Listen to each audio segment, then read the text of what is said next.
Clip number 516۔ اس clip میں انشاءاللہ آپ قرآن پاک کی سورہ ہود کی آیت نمبر 16 سے لے کے 17 تک کی تلاوت، ترجمہ اور تفسیر قرآن صراط الجنان سماعت فرمائیں گے۔ بسم اللہ الرحمن الرحیم۔ ترجمہ، اللہ کے نام سے شروع جو نہایت مہربان رحمت والا ہے۔ اولئک الذین لیس لهم فی الآخرة الا النار وحبط ما صنعوا فیہا وباطل ما كانوا یعملون۔ ترجمہ، یہ وہ لوگ ہیں جن کے لیے آخرت میں آگ کے سوا کچھ نہیں، اور دنیا میں جو کچھ انہوں نے کیا وہ سب برباد ہو گیا اور ان کے اعمال باطل ہیں۔ اولئک الذین لیس لهم فی الآخرة الا النار،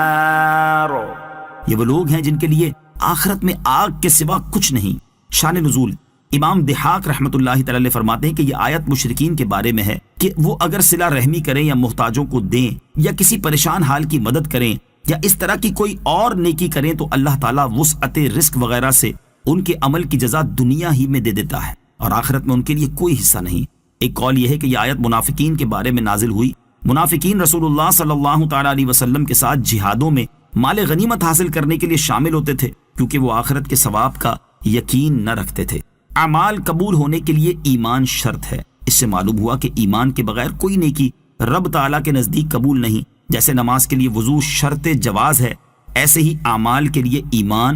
شرط قبول ہے۔ افمن كان على بينة من ربه ويتلوه شاهد منه ومن قبله كتاب موسى إماما ورحمة أولئك يؤمنون به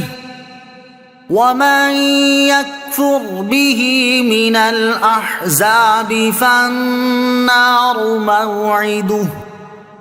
فلا تك في مرية منه إنه الحق من ربك ولكن أكثر الناس لا يؤمنون۔ ترجمہ، تو کیا وہ جو اپنے رب کی طرف سے روشن دلیل پر ہو اور اللہ کی طرف سے اس پر ایک گواہ آئے اور اس سے پہلے موسیٰ کی کتاب ہو جو پیشوا اور رحمت ہے، وہ لوگ اس پر ایمان لاتے ہیں، اور تمام گروہوں میں سے جو اس کا انکار کرے تو آگ اس کا وعدہ ہے۔ تو اے سننے والے، تجھے اس کے بارے میں کوئی شک نہ ہو، بے شک یہ تیرے رب کی طرف سے حق ہے، لیکن اکثر لوگ ایمان نہیں لاتے۔ افمن كان على بينة من ربه، تو کیا وہ جو اپنے رب کی طرف سے روشن دلیل پر ہو۔ اس سے پہلی آیت میں ان لوگوں کا ذکر کیا گیا کہ جو اپنے اعمال کے بدلے دنیا کی زندگی اور اس کی زیب و زینت چاہتے ہیں، اور اس آیت میں ان لوگوں کا ذکر ہے جو اپنے اعمال کے بدلے اللہ عز و جل کی رضا اور اس کی خوشنودی کے طالب ہیں۔ بعض مفسرین کے نزدیک روشن دلیل سے وہ دلیل عقلی مراد ہے جو اسلام کی حقانیت پر دلالت کرے، اور اس شخص سے جو اپنے رب کی طرف سے روشن دلیل پر ہو وہ یہودی مراد ہیں جو اسلام سے مشرف ہوئے، جیسا کہ حضرت عبداللہ بن سلام رضی اللہ تعالیٰ عنہ، اور گواہ سے مراد قرآن پاک ہے۔ اور بعض مفسرین کے نزدیک روشن دلیل سے مراد قرآن پاک اور اس شخص سے جو اپنے رب کی طرف سے روشن دلیل پر ہو سے مراد نبی اکرم علیہ الصلوۃ والسلام یا اہل ایمان، اور گواہ سے مراد حضرت جبریل علیہ الصلوۃ والسلام ہیں۔ آیت کا خلاصہ یہ ہے کہ جو اپنے رب عز و جل کی طرف سے روشن دلیل پر ہو اور اس روشن دلیل پر اللہ عز و جل کی طرف سے ایک گواہ بھی آئے اور اس کی صحت کی گواہی دے، کیا وہ اس کی طرح ہو سکتا ہے جو دنیا کی زندگی اور اس کی آرائش چاہتا ہو؟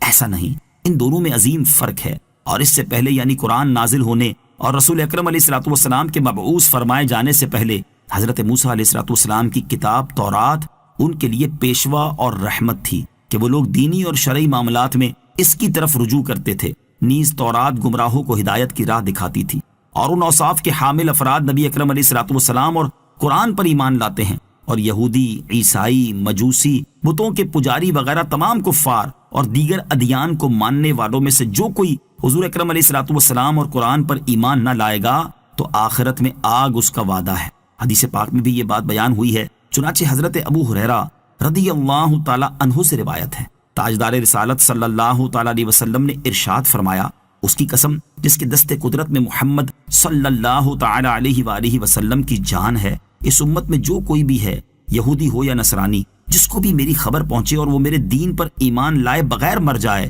تو وہ ضرور جہنمی ہے۔ فلا تک فی مریۃ منہ،